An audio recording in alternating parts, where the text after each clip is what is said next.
പുതിയൊരു വീഡിയോയിലേക്ക് എല്ലാവർക്കും സ്വാഗതം. കേരളത്തിലെ കുട്ടികൾക്ക് സ്വാദിഷ്ടമായ മിഠായിപ്പൊതി നൽകിയ എഴുത്തുകാരിയായിരുന്നു സുമംഗല.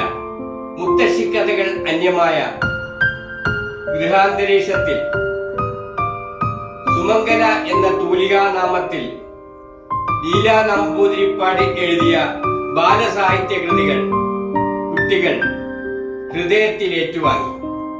പാലക്കാട് ജില്ലയിലെ വെള്ളിനേഴി ഒളപ്പമണ്ണ മനയ്ക്കൽ 1934 മെയ് 16 ജനിച്ചു. 2021 ഏപ്രിൽ 27 അന്തരിച്ചു. പിതാവ് OMC നാരായണൻ നമ്പൂതിരിപ്പാട്, മാതാവ് ഉമാ അന്തർജനം, ജീവിത പങ്കാളി അഷ്ടമൂർത്തി നമ്പൂതിരിപ്പാട്.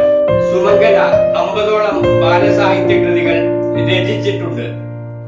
പഞ്ചതന്ത്രം, തത്ത പറഞ്ഞ കഥകൾ, കുറിഞ്ഞിയും കൂട്ടുകാരും, നെയ്പായസം, തങ്കക്കിങ്ങിണി, മഞ്ചാടിക്കുരു, മിഠായിപ്പൊതി, കുടമണികൾ, മുത്തുസഞ്ചി, നടന്നു തീരാത്ത വഴികൾ എന്നിവ പ്രശസ്ത രചനകളാണ്.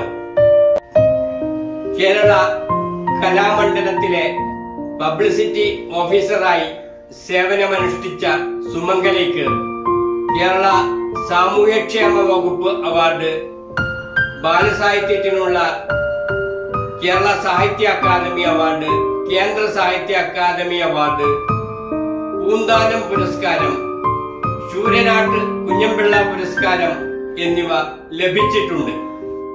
നമ്മുടെ എഴുത്തുകാരെയും കൃതികളെയും പരിചയപ്പെടുത്തുന്ന ഒരു പരിപാടിയാണിത്.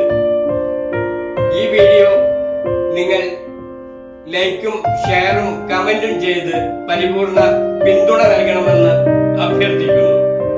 ഈ ചാനൽ നിങ്ങൾ ഇതുവരെ സബ്സ്ക്രൈബ് ചെയ്തില്ലെങ്കിൽ ഇപ്പോൾ തന്നെ ചെയ്യുക. എല്ലാവർക്കും നന്ദി.